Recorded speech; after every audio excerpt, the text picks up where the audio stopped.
Time. How much time do I have? As I stand here today, I have cervical cancer. I am a face of cervical cancer. I'm not what cancer's supposed to look like. If you had seen me in my aggressive treatment, you would have realized that I had cancer. When I was first diagnosed in 2012, at the age of 27, I started off with a surgery to get rid of my cancer. It came back. The next time we did radiation and chemotherapy, it came back. As I stand here, I have cancer that's not going away, a cancer that I live my life with. The third time I was diagnosed with cancer, we opted to do surgery. After the surgery, I was getting ready to start radiation and went in for a PET scan. This scan would change my life. At this scan, I had to decide, was it time to go back into an aggressive fight, an aggressive treatment, or was it time to try and stop my cancer from spreading or growing? I had to decide if I wanted quality of life or quantity of life. I chose quality of life. What that means is at the age of 30, I live my life in 3 to 5 month chunks. The 3 to 5 months between my scans, the 3 to 5 months that I have to believe that the cancer treatment is working. I've been asked many times, what's my timeline?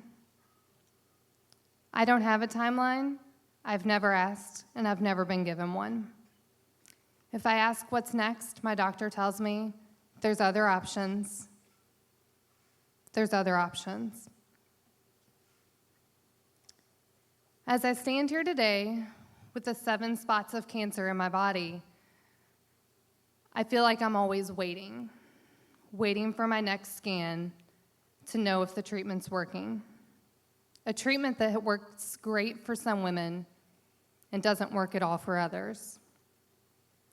The hardest part of living life with cancer is the fact that I'm a planner. I like to know where I'm going to be next Tuesday at 5 o'clock. I like to know that I can make plans with my son, I can plan to be at work, can make plans with my family, and actually hold those plans.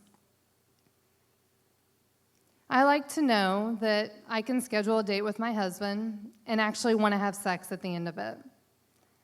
Cancer took that away from me. I always have to be worried, what happens next month if I'm in the hospital? What happens if I die? So there it is. What happens if I run out of time? I'm not really afraid for myself if I run out of time. I'm more afraid for my family. I'm afraid for my husband, who would lose not only me, but our son. Afraid for my son, who would lose his mother and the man that he knows of as his father. If I run out of time, his biological father holds all the cards. There's nothing I can do. Many people continue to voice their concerns about my choice of treatment. They wonder how I can live without a curative plan, how I can live without a timeline. Honestly, sometimes I wonder the same thing myself. When I start to be worried about my timeline or if I'm choosing the right treatment plan, I just look around at what I'm doing. I remind myself that I may not be getting rid of my cancer, but I'm absolutely defeating cancer by the way I live my life.